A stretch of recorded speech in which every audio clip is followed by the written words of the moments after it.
Halo, salam semangat. Jumpa kembali dalam video pembelajaran matematika SMA. Nah, pada video kali ini saya akan membahas materi tentang limit fungsi aljabar.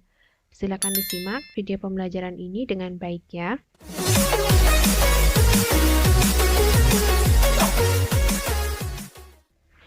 Oke, sebelum belajar limit dari fungsi aljabar, kita harus tahu dulu ya konsep dasar limit. Oke, jadi notasi limit. Nah, ini adalah notasi limit. Dibaca limit fx untuk x mendekati c sama dengan L ya. Artinya itu, jika x mendekati c tetapi x itu tidak sama dengan c, maka fx mendekati L. Untuk fungsi itu tidak semua fungsi memiliki limit ya.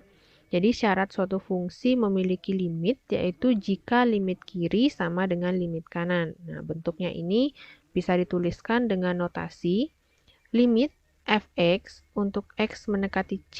Nah, ini ada tanda negatif di atasnya, itu artinya limit x mendekati c dari kiri ya. Jadi artinya limit kiri sama nilainya dengan limit fx untuk x mendekati c dari kanan gitu. Oke, sebagai contoh kita lihat misalkan menentukan nilai limit dari x kuadrat dikurang 1 per x kurang 1 untuk x mendekati 1. Oke, kita akan coba selesaikan dengan cara substitusikan pendekatan limitnya ini ke dalam fungsi ya. Jadinya kita ganti x ini dengan 1.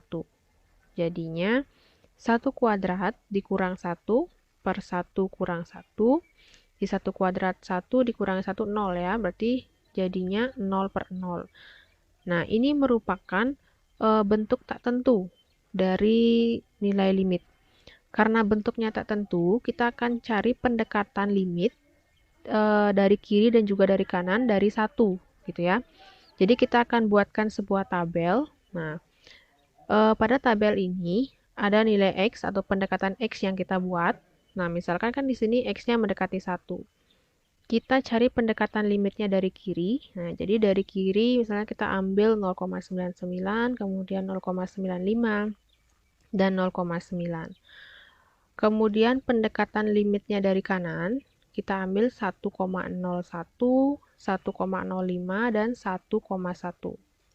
Nah, setelah kita membuat nilai x-nya ini, untuk mendapatkan fx, kita substitusikan ke dalam fungsinya. Nah, fungsinya di sini kan x kuadrat dikurang 1 per x kurang 1. Nah, jadi untuk x-nya 0,9 kita substitusikan ke sini. Jadi 0,9 kuadrat dikurang 1 per 0,9 dikurang 1. Itu kita dapatkan hasilnya 1,9. Kemudian untuk 0,95 kita peroleh nilai fx-nya yaitu 1,95. Dan untuk 0,99 kita dapatkan nilai fx-nya 1,99. Kemudian untuk pendekatan dari kanan, di sini untuk x-nya 1,01 kita substitusikan ke fungsinya ini. Jadi 1,01 kuadrat dikurang 1 per 1,01 dikurangi 1, kita dapatkan hasilnya 2,01. Untuk x-nya 1,05 kita dapatkan fungsinya yaitu fx-nya 2,05, dan untuk x-nya 1,1 kita dapatkan fx-nya 2,1.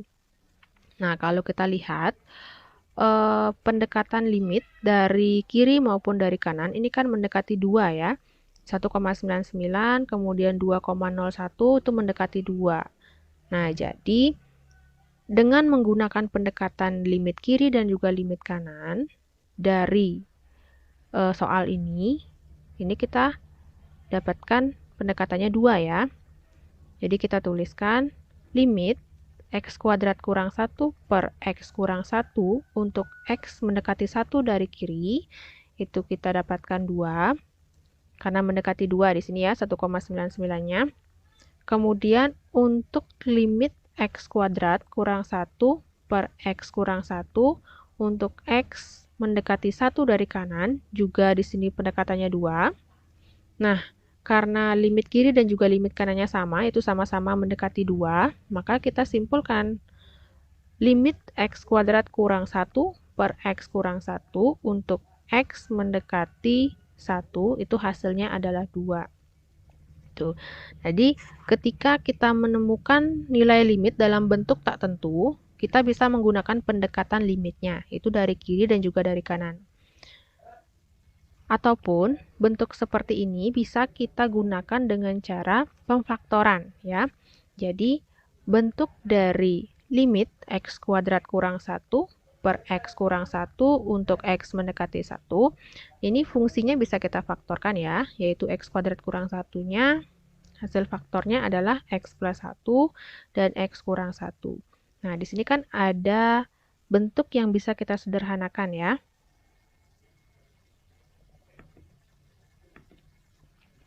Nah, di sini x min 1-nya bisa kita sederhanakan sehingga nanti menjadi limit x plus 1 untuk x mendekati 1. Nah, setelah itu kita substitusikan pendekatan limitnya ini. Jadi kita substitusikan satunya ke dalam x, itu menjadi 1 plus 1. Hasilnya sama dengan 2. Nah, seperti itu ya. Jadi ini konsep dasar limit yang harus kalian pahami. Selanjutnya, ada teorema limit atau sifat-sifat limit ya. Jadi, jika n adalah bilangan bulat positif, kemudian k adalah konstanta, f dan g ialah fungsi-fungsi yang memiliki limit di C, maka berlaku teorema berikut. Nah, di sini ada beberapa teorema. Yang pertama, limit k untuk x mendekati C, hasilnya adalah k, itu konstanta ya.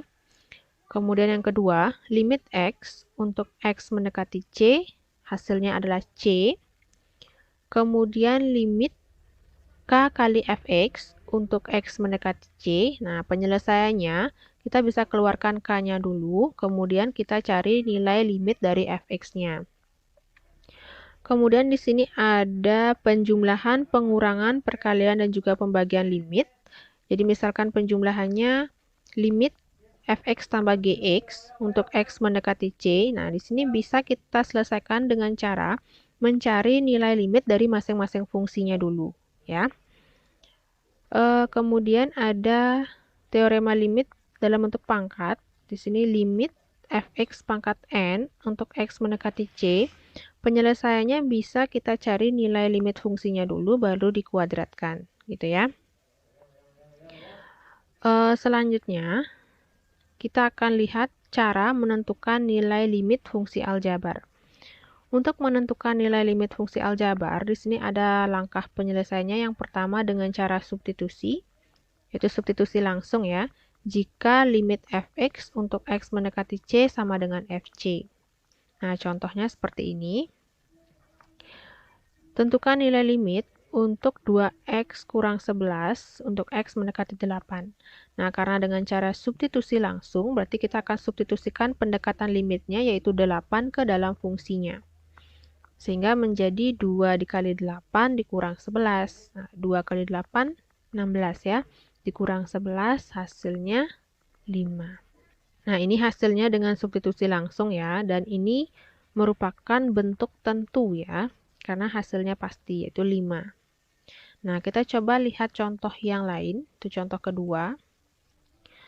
Tentukan nilai limit untuk x kuadrat dikurang x dikurang 12 per x kuadrat dikurang 9 untuk x mendekati negatif 3. Oke. Langkah penyelesaiannya kita akan coba selesaikan dengan cara substitusi langsung. Jadi kita substitusikan pendekatan limitnya ini, yaitu min 3 ke dalam fungsinya. Sehingga menjadi min 3 kuadrat dikurang min 3 dikurang 12 per min 3 kuadrat dikurang 9.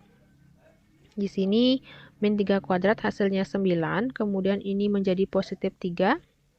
Berarti 9 tambah 3, 12 ya. 12 kurang 12, hasilnya 0. Kemudian yang di bawah, min 3 kuadrat 9, 9 kurang 9, 0. Berarti hasilnya 0 per 0. Ya. Nah, hasil 0/0 ini merupakan bentuk tak tentu. Jadi, kalau 0/0 bukan hasilnya 0 ya. Artinya limit ini bisa diselesaikan dengan cara yang lain, seperti itu. Nah, kita kembali ke sini. Jika pada langkah substitusi menghasilkan 0/0, maka gunakan strategi penyelesaian lainnya. Jadi, ada penyelesaian lainnya yang bisa kita gunakan untuk mencari hasil limitnya, yaitu dengan cara pemfaktoran. Nah, biasanya pemfaktoran ini kita gunakan jika fungsinya berbentuk kuadrat, pangkat, ataupun suku banyak. Kemudian, cara yang berikutnya dengan perkalian bentuk sekawan. Biasanya ini digunakan untuk fungsi yang berbentuk akar. Nah, jadi untuk contoh yang kedua ini, kita akan selesaikan dengan cara pemfaktoran ya. Artinya, kita akan memfaktorkan pembilang dari fungsinya di sini, yaitu x kuadrat dikurang x kurang 12-nya. Ya, jadi akan kita faktorkan. Nah, untuk materi pemfaktoran, kalian harus ingat ya, materi SMP. Jadi faktor dari x kuadrat dikurang x dikurang 12 itu adalah x plus 3 dikali x kurang 4. Kemudian faktor dari x kuadrat dikurang 9-nya yaitu x plus 3 kali x kurang 3. Nah, kemudian kan di sini ada bentuk yang bisa kita sederhanakan ya, yaitu x plus 3. Jadi ini bisa kita coret. Sehingga yang tersisa hanya limit x min 4 per x min 3 untuk x mendekati negatif 3. Nah, setelah bentuknya sederhana seperti ini, baru kita substitusikan pendekatannya, yaitu x min 3 ke dalam fungsinya.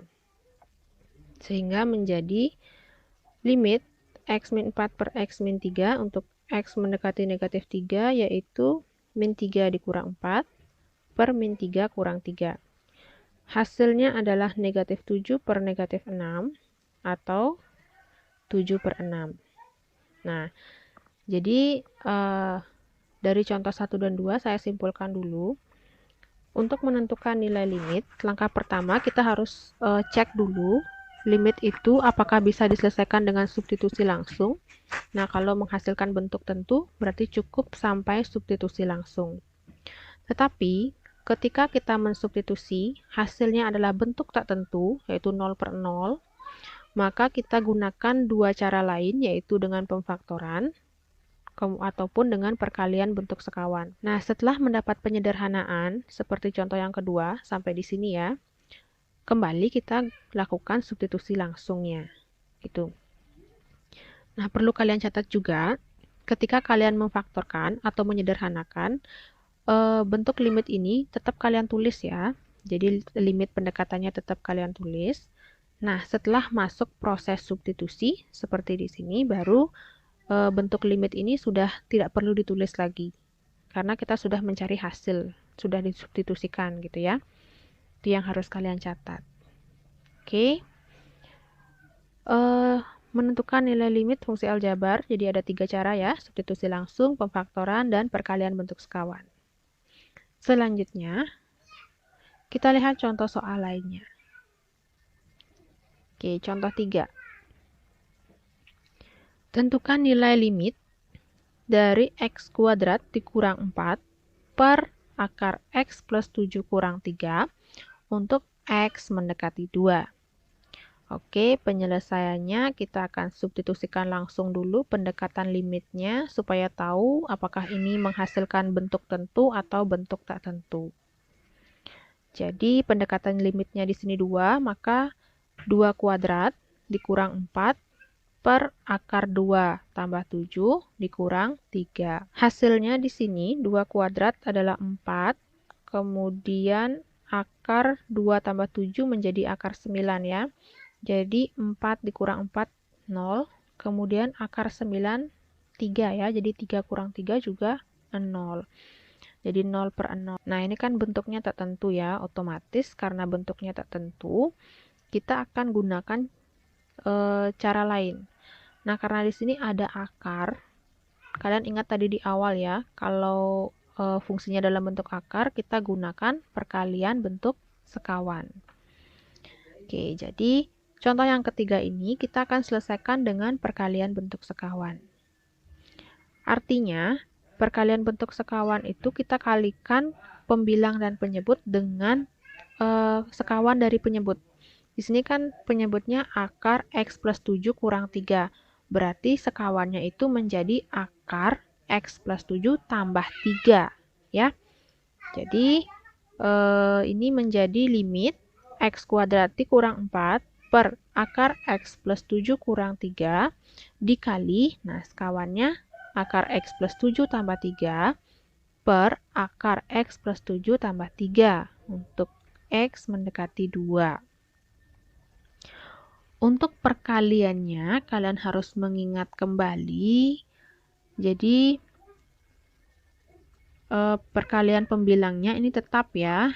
Kita tuliskan dulu menjadi limit X kuadrat dikurang 4 dikali akar X plus 7 tambah 3 per, nah untuk penyebutnya di sini kalian ingat perkalian bentuk sekawan.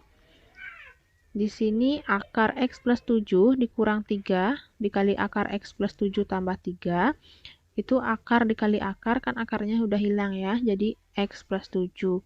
Kemudian negatif 3 dikali plus 3 menjadi negatif 9. Ya. Nah, setelah sampai di sini, kita akan sederhanakan dulu penyebutnya, yaitu X plus 7 kurang 9. Kita buka kurungnya menjadi X kurang 2. Selanjutnya, untuk di pembilang, di sini X kuadrat kurang 4 bisa kita sederhanakan ya, bisa kita faktorkan, di mana faktor X kuadrat dikurang 4 adalah X kurang 2 dan X tambah 2. Nah, kemudian di sini kan ada bentuk yang bisa kita sederhanakan ya, yaitu X kurang 2. Kita coret saja. Sehingga yang tersisa adalah limit X plus 2 dikali akar X plus 7 tambah 3 untuk X mendekati 2. Nah, di sini kan sudah bentuknya sederhana. Selanjutnya baru kita lakukan langkah substitusi langsung, yaitu kita substitusikan X mendekati 2 ini ke dalam fungsinya. Sehingga menjadi 2 tambah 2 dikali akar 2 tambah 7 ditambah 3. Hasilnya adalah 4. Nah, kemudian di sini akar 2 tambah 7 kan menjadi akar 9 ya. Oke, hasilnya adalah 3. Jadi 3 tambah 3 hasilnya 6. Nah, sehingga 4 kali 6 hasilnya adalah 24.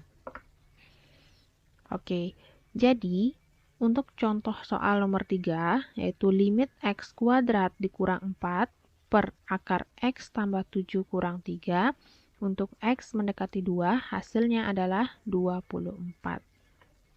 Bisa dipahami ya? Selanjutnya kita lihat contoh yang terakhir. Contoh 4. Tentukan nilai limit dari 3x kuadrat dikurang 4x per x tambah 4 untuk x mendekati 0. Oke, penyelesaiannya kita selesaikan dengan substitusi langsung dulu. Jadi x mendekati 0 kita substitusikan ke fungsinya menjadi 3 dikali 0 kuadrat dikurang 4 kali 0